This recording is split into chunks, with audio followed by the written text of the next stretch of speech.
Welcome. I'm Alice Alicia Jones, and this is another one of my Living Consciously videos. I welcome you to this, whether you show up now or later. I have many, many people that will come and pick me up at a later time. Today's topic is one on living consciously. Hi, Michelle, or Michael. Hi, Michael. Um, the the theme is integrity, and I was very fortunate because my greatest role model was my father. Well, my mother too, but my father was incredible. He When he came here from the Poland, he first took a job with Stowe and Davis, a furniture manufacturing company. And he soon recognized that the fumes were killing him, were causing him to have respiratory problems, and he just knew that he couldn't last there. I mean, some people have an aversion to fumes. He was one of them. So his brothers and his great uncle were all working at the Chesapeake and Ohio Railroad, and they encouraged him to come there with him. So they found a place and a space for him, and he was accepted as a welder, which was a brand new position. Had never been trained for that, had never done that, but was able to um, adapt his skills, his manual labor skills, into doing that to the point where he would mentor young people coming in. And at his funeral, a number of them came up to me and said that their nickname for him was called Killer Joe because his work ethic was so strong that he wouldn't let them slack off in any way, shape, or form. And so anyway, he gave them the best of himself. And but in the 50s, when he started at the railroad work was sporadic. So what kept happening was that the railroad kept laying him off. And as he got laid off, he realized, yeah, had to have something else he could fall back on. And he took himself to building sites. There was, in the 50s, there was a building boom in Grand Rapids, Michigan. There was approximately 200,000 people that lived there when I moved out, but there was an influx of people coming in. So there was a building boom, and sporadically on every single block, there were building lots. So he would buy a lot, build a house, sell it, take the profit, put it into another house. And this went on by going to other building sites. He was able to watch them stick build a home and watch what they did. And he was smart enough to be able to figure it out and how to construct a home from this pile of lumber. There was no such thing as prefab at that time, where they came in, put up a wall at a time, put up trusses at a time. You did everything board by board. So, and a number of his brothers helped him. Some men came from Europe and helped him. Of course, he paid all of them. This was not free labor. Uh, this was paid labor.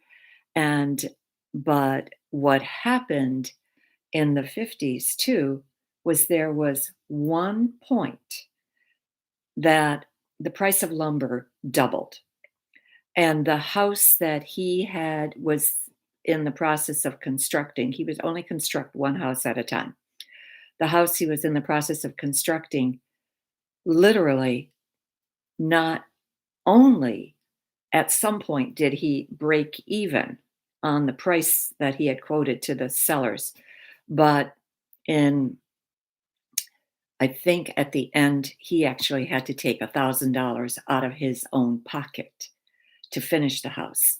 He did not pass on the increased costs of labor to his purchaser. His sense of integrity was so high that he felt he quoted them a price, he was gonna honor that price, and I cannot imagine anybody doing that today. When prices double, we pay double. When prices triple, we pay triple. When prices quadruple, we pay the price. The consumer does. There is no way that a company absorbs uh, the cost of something until they, you know, literally, go out of existence because of that. But he found out that this just wasn't working for him. And fortunately, the work on the railroad did become more consistent. So, and because in doing his welding, he took boxcars that came in a crumpled heap of mess, and he was able to restore them to pristine condition. And like I said, the workers, the young men that were under him, called him Killer Joe because he just wouldn't give give 'em a break. He if they were trying to hide from him, if they were slacking off, he would find them and, put them back to work. There was one thing that happened, uh, during this period that, was really very telling about the kind of person that he was and how his reputation also lasted with other people because there was a banker approached him once and said to him that this couple wanted to take out a loan to in order to purchase a home from him, but that couple was in their 70s, and the banker was very insecure about lending money to somebody that old, and my father vouched for them and said that their integrity was so great that he said they are absolutely a good credit risk. You do not have to worry about them. And on the basis of that statement, the banker did lend them the money. My father found out afterwards that they paid off their loan in 4 years. And and coincidentally, my parents too, when they took out a loan for the house that they were in, they paid it off in 4 years. So when I was faced with a 30-year mortgage to begin with, I literally thought the banks had gone insane, but that's that's neither here nor there.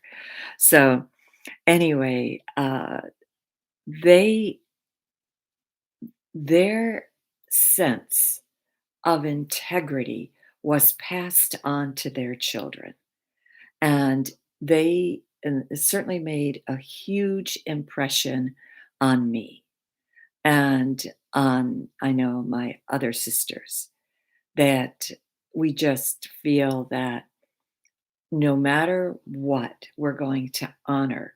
We honor our word, we honor the commitments we make, and even when people pull out of a commitment and then dump something on us, we manage to figure out a way to go through. So I just feel, and I know in every respect that the lesson that my parents taught us was a lesson absolutely of a lifetime. Unfortunately, today, a lack of integrity is pretty common. Their lies are just as good as the truth. Lies are repeated over and over and over and over until people begin to accept them as the truth. So we have to really get back. We have to become aware of the fact that this is not healthy. This is not going to work in the long run. One of the absolute worst examples of lack of integrity that I had, obviously prior to January 6th of 2022, was the son of a young family who was accused of committing suicide. And yet the mother questioned how that was possible. First of all, the child was caught out in the middle of a field, behind their home, and very, very late at night. And the angle of the gunshot wound just didn't feel like it was something he could have done to himself. And then the mother had a vision from the son saying, "I didn't do it, mom." She had a dream saying the same thing, "I didn't do it, mom." And in her mind's eye, as she spoke to her son, he also kept reiterating, "I didn't do it, mom." So effectively, I feel that she got the truth of the incident. Well, put it this way, she didn't get the truth. She got suspicious of what happened. Unfortunately, another member of the family was a drug addict and was always in trouble with the law, in trouble with himself, in trouble with the health authorities, just constantly in trouble. And she suspected very strongly that he was involved in this, and that somehow or other, that it probably wasn't intentional, may not have been intentional, may have been intentional. She wasn't sure, but she felt that under no circumstance did that member of the family bear no responsibility to what had happened to her child. And the sad thing was that the member of the family also had parents who were had very high standing positions in the community. And because of the high standing positions, the parents kind of took over the autopsy request. There was none. They just buried any evidence of any possibility of anybody investigating the this quote unquote suicide.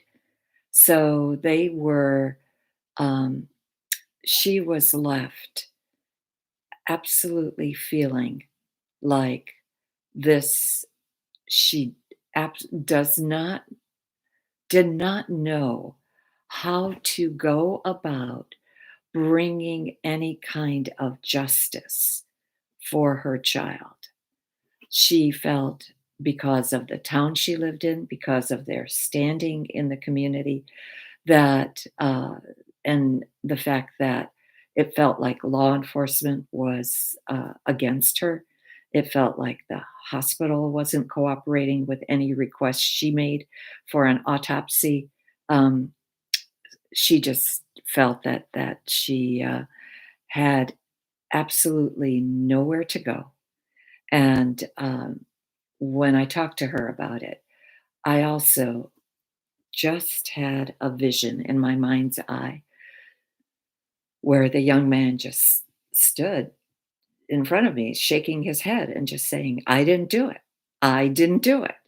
And so I know that as heartbreaking as it was, this was probably the only conclusion that I came to with her was I said that if she ever decides to open up a case, she would have to get the best attorney she could possibly afford, and it would have to be in a town that wasn't where they all lived, and or the attorney would have to be from a town where they all lived, uh, because it wasn't going to work. She wasn't going to get any kind of justice from the people who lived in the town, small town, Southern, very closed group.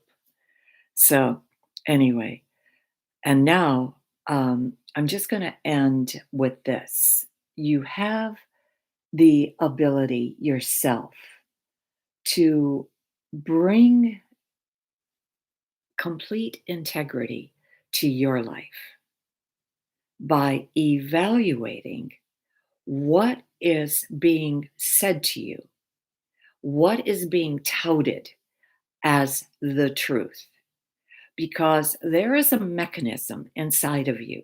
There, your energy field. If you're right handed, it flows clockwise. If you're left handed, it flows counterclockwise. That energy field will let you know when someone is not speaking with complete integrity. It feels like you're rubbing your hands against the current, against the nap of a fabric, against the nap of a carpet. You feel the stubble, you feel the resistance. That's what your energy field feels like. This is why any mother can tell when her child is lying, or any spouse or significant other can tell when their spouse or significant other is lying, because something within them just doesn't feel good. If you're absolutely not in tuned to the way your body feels, then I would suggest you become attuned to that. And you do this through energy healing. So I strongly recommend that you find a way to sense energy that is very, very subtle. Every one of your chakras will pick up a different type of energy. And lying is pretty much at the root. Telling the truth is pretty much at the root. The truth telling is actually connected through all the chakras. So it's affected by every single chakra that you have. The seven major ones, the eighth one that's opening up the seat of compassion, and the eighth one is called your high heart, and it's also connected to the area right above your head. So, especially now when most of you are heading to the polls, absolutely figure out with complete certainty what is being said to you and the integrity of what is being said to you. Don't just accept it. Don't just accept words just because you heard them over and over and over and over and over again. So do your due diligence, do whatever it takes to get your self to a place where you need um, to seriously evaluate what it is that you're being told and evaluate it. Trust your feelings, trust your gut instinct. Your feelings connect you to God. Your gut instinct is the way God speaks to you. So I thank you for watching. It's 20 minutes. If you need a book on meditation, this is the best that's out there. Own Your Power Day by Day. It's on my website, www.aliciajones.com. It also has a special running for the month of November and December, and that's featured on my website. So I thank you for being here, and I thank all the other people that come in the future. Really do appreciate your attendance, and I will see you next month. At this point, I'm not sure what I'm going to cover, but it will be something that is important to probably the electoral process. So, anyway, I bless you all for being here and thank you so much again.